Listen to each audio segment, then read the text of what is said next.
awesome to see the momentum of this thing. We started a little late, so let's get right into it.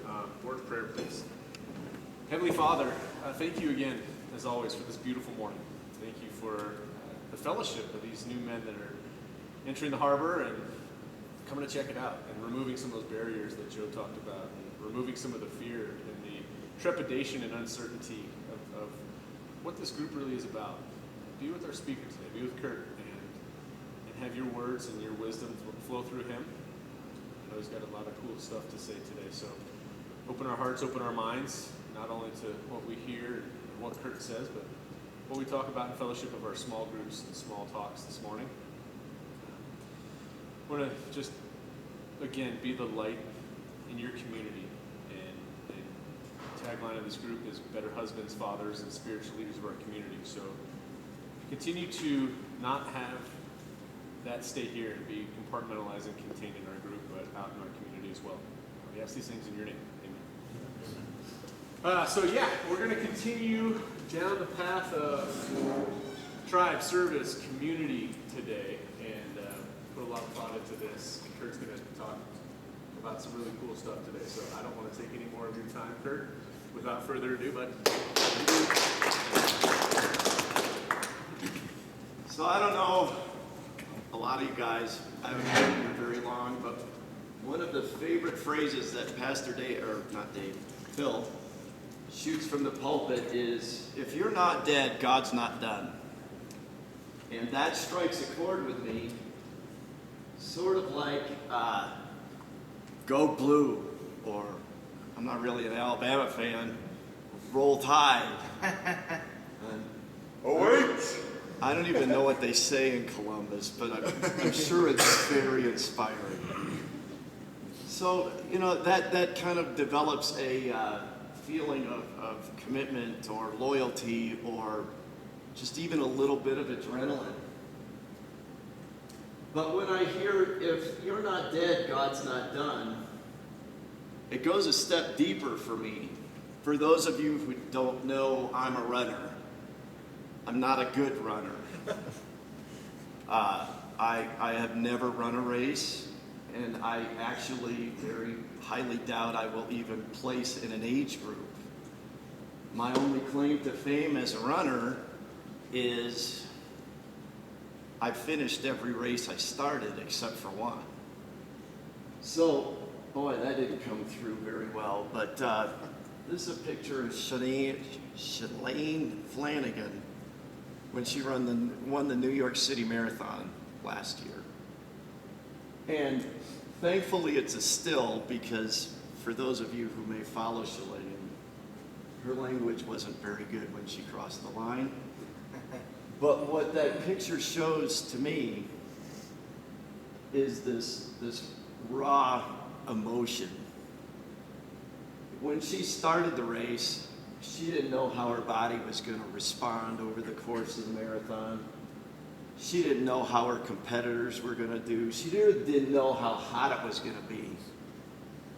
So when she crossed the line, you've got the whole, yay, I'm done, the pain is over, but also the relief that I left everything on the course, and finally, after years of top 10 finishes, my best was enough. So, shifting gears a little bit, some people, when they have some downtime and they think about what heaven might be like, or coming to the pearly gates and there's some Cupid kind of guy floating around with a harp and, the big reckoning of all of their sins, and suddenly Christ shows up and says, nope, he's with me, you're in. Maybe that's what it looks like to them. For me, it's going to be the one time in my life that I break the tape. And I hope that when I break the tape, the emotions or the feelings, if you even have feelings at that point, are like, Shalane, I did the best I could, and it was enough. So we could get all theologically crazy now and talk about works and faith and all that other crap, and it's sort of coming, but I'm not going to get stuck in that right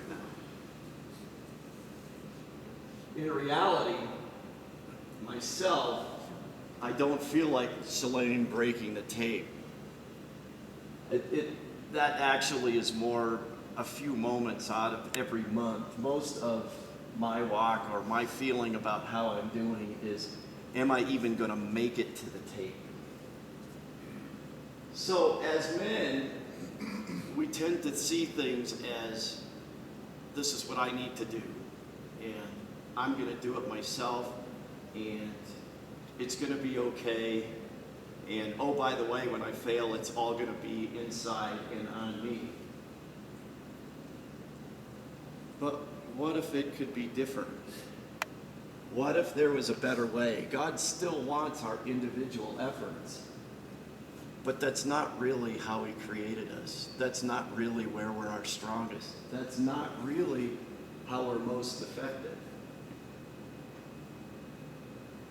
This is an old slogan. I always thought it was the dumbest slogan ever, because Rome didn't conquer the world with an army of one. America didn't breach Hitler's Atlantic Wall with an army of one. It was tens of thousands, hundreds of thousands of men training, working, and executing together. And they are so much more effective when they are together. But why are they so much more effective? Well, think about it. Who has the answer to every problem all the time? Nobody.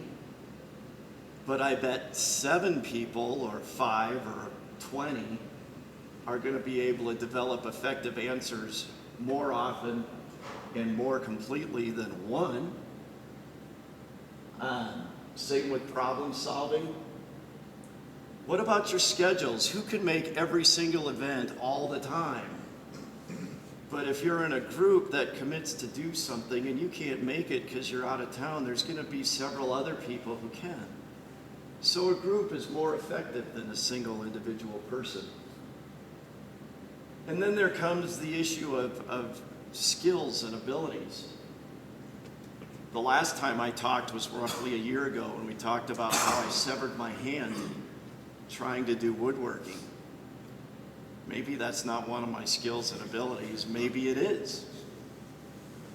But I can definitely tell you that if someone is in a bad way, I have a very deficient ability to soft sell something. I'm always right up in your face. So I might not be the person to deal with or interact with somebody who's going through something because my delivery is just too rough. Or when we were planning this year and we were talking about possible service projects, some of the ideas that came up were really passionate for the person who presented them. They totally were not my gig. So when you get together with a group, you can broaden what you try and tackle, because some people in your group are going to be good at it and others may not. But the cool part about that is, if you're one of those may not people, what can you learn from the other people in your group, and can you develop skills that you may not have had just by osmosis through the people you're interacting with? And then there's the issue of galvanizing relationships through activity. When we were planning the year, Nick talked about how training, well, I guess you don't have boot camp in the Navy. What do you call it? Squid camp? Boot camp. OCS for the officers. What's that? It was OCS. OCS. So some of that's really miserable, right? But when you go through the miserable part with the guys that you're with, that's where the whole, I don't know what I'm fighting for, but I die for my buddy thing comes up.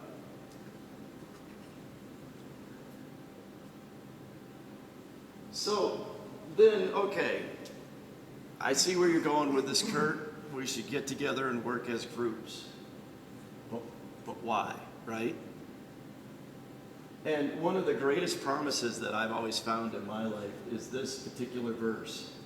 Now all the glory to God, who is able through his mighty power to work within us to accomplish infinitely more than we might think or ask. I can ask for an awful lot of stuff. I can imagine a whole lot of stuff. That for a big part of my life, this is really what I wanted God to be for me. I wanted him to be some kind of machine that if I put a very safe, minor, insignificant investment in, loads and loads of things would come out, specifically cash. I have always focused on what God is going to provide in terms of cash. And I sometimes don't focus on the really important things that he does provide for me so freely. So then the question becomes, how much are you really going to invest? Are you going to keep it safe? Are you just going to dip a toe in the water?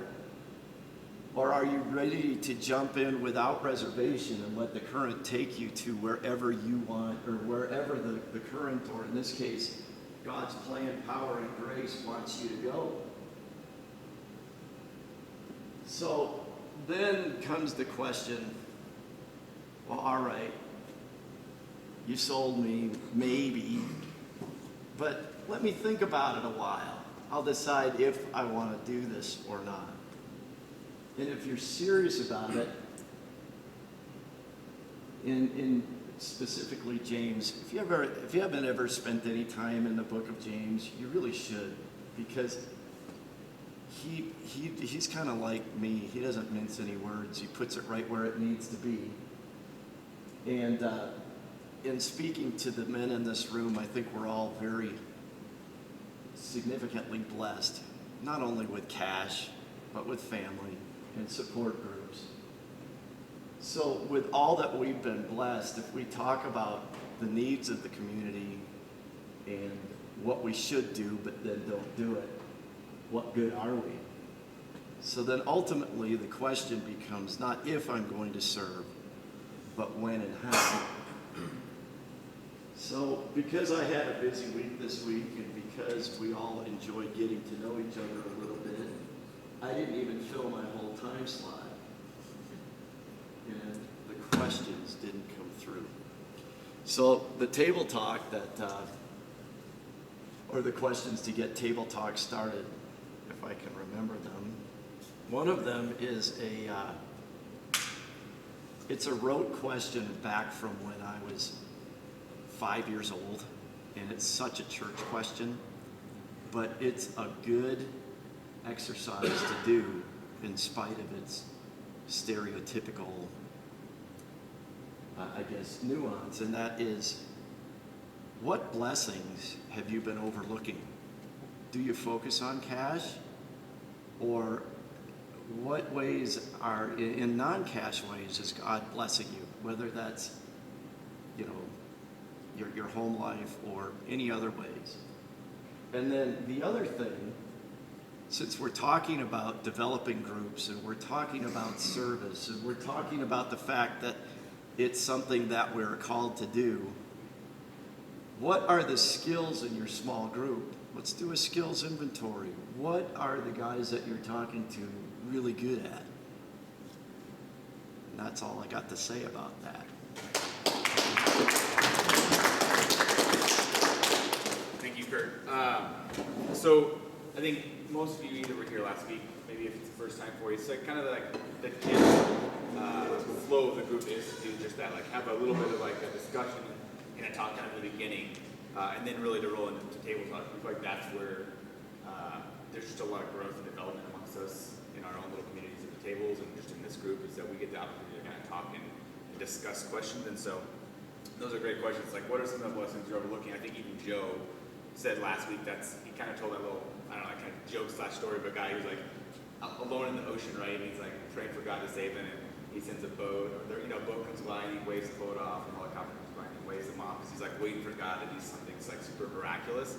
And he goes to heaven because nobody ever comes, and he dies, and he goes and says, why didn't you save me? He's like, I sent all these things, right, to save you, and you just looked them over. And so I think that's right in that same vein of like, sometimes it's the very practical blessings maybe in our life of like, if your kids are healthy, if you've got, if you're employed, a lot of those things that sometimes I know myself that I overlook because I think about like, I want something better, I want more cash, or I want more, blessings in whatever area of my life, and I sometimes undervalue the things in my own life right now that are things that God is blessing with us. So we get great questions. So what are maybe some blessings that we have in our lives that we need to take inventory of and be more appreciative of? That's a good one. And then what are some of our maybe gifts and talents within our groups that we feel like we can use as a community to kind of impact our lives? So, And I think to add to that too, if there's anything that you guys are passionate about and getting involved in service, bring those up in your group as well. Because we have a couple of ideas, and I think we'll voice those with the group here soon. But if there's anything that you're really passionate about or you're involved in, bring that up with your group as well. Because we're always looking for new ideas to get out and serve. absolutely. So we'll take some time, spin around if you're not at a bigger table, group, and chat about some